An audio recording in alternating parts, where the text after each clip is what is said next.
Sir, ये पौने 3 करोड़ रुपए का जो खुलासा हुआ है कि आरएसएस दे रहा है, अब अमेरिका में लॉबिंग करने की पूरी कोशिश है वहां के सांसद और अधिकारियों को मिलाने की। कैसे देख रहे हैं इस पूरे प्रकरण को? देखिए, जिस चीज को हमारे यहाँ दलाली कहा जाता है वही अमेरिका में लॉबिंग है। एक बात समझना चाहिए, लॉबिंग का मतलब ये होता है फॉर्म्स होती हैं, उनको आप पैसा दीजिए और पैसा लेकर वो वहां के जो सेनेटर्स हैं और बाकी लोग हैं उनको प्रभावित करती हैं ताकि जो वो बयान दे सकें, संसद में बोल सकें और छवि निर्माण वगैरह का काम कर सकें। हथियारों की कंपनियां हो, इस तरह के बिजनेस हो, सरकारें हो, ये सब अपने अपने लॉबिंग एजेंट जो है वहां पर रखती है। भारत सरकार का भी आपने देखा था, आया था कि 2 जगह लॉबिंग के लिए पैसे वो दे रही है और भारत सरकार के लिए लॉबिंग हो रही है। उसमें कोई बड़ी बात नहीं है क्योंकि लगभग सारी सरकार इस तरह की लॉबिंग कराती है। यहां समस्या क्या है कि आरएसएस लॉबिंग करा रहा है।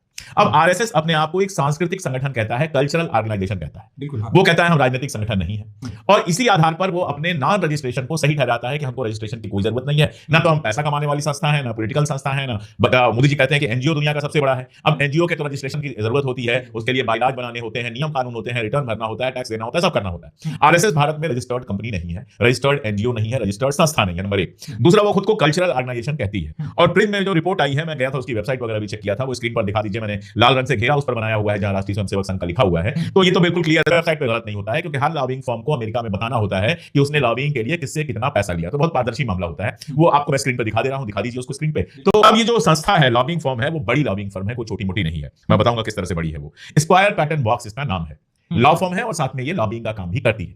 अब मैं अगर आपको ये बताऊं कि ये वही फर्म है जो पाकिस्तान के लिए भी लॉबिंग करती है, यानी एक नेशन स्टेट एक देश के लिए लॉबिंग करती है। अब पाकिस्तान और आरएसएस के लिए लॉबिंग करने वाली फर्म एक ही है। ये अपने आप में मजेदार चीज कह लीजिए, आश्चर्यजनक कह लीजिए, आयरनी कहना चाहिए, जो कहना चाहें आप कह लीजिए। लेकिन एक ऐसी फर्म जो पाकिस्तान के लिए लॉबिंग करती है वो आरएसएस के लिए भी लॉबिंग कर रही है। सवाल यह है कि आरएसएस जो है वो लॉबिंग क्यों कर रही है, आरएसएस को अमेरिका में लॉबिंग की जरूरत क्यों पड़ गई, ये बड़ा सवाल। अब सवाल जो मेरे मन में है वो ये है कि भाई आप हिंदुस्तान में तो रजिस्टर्ड है नहीं और अमेरिका में जाकर आप एक लॉबिंग फर्म को पैसे देते हैं।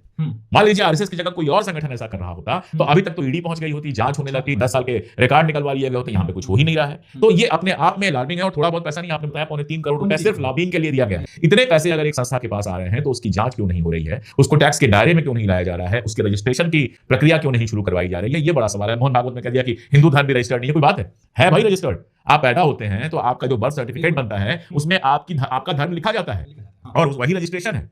और आप कोई धर्म है, आप तो एक संस्था है ना, आप हिंदू धर्म तो है नहीं।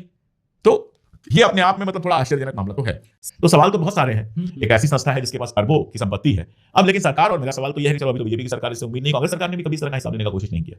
तो ये जो हुआ कि छोड़ दिया गया एक संस्था को, किसी नियम के तहत नहीं बांधा गया, ये मुझे लगता है अपने आप में एक बहुत खतरनाक बात है। मोहन भागवत कहते हैं कि हम संविधान के दायरे में रह के काम कर रहे हैं तो हमें रजिस्ट्रेशन की जरूरत नहीं है। ये तो पूरी तरीके से भेदू की बात है, बिना तर्क। ये तो कोई भी कह सकता है। ये तो कोई भी कह सकता है कि भाई हम संविधान के दायरे में हैं। आप संविधान के दायरे में हैं कि नहीं है ये तो नियम कानून तय करेंगे ना, कोर्ट तय करेगा। आप जब रजिस्टर्ड ही नहीं होंगे तो कहां से तय होगा कि आप दायरे में रह के कर रहे हैं कि बिना दायरे के कर रहे हैं।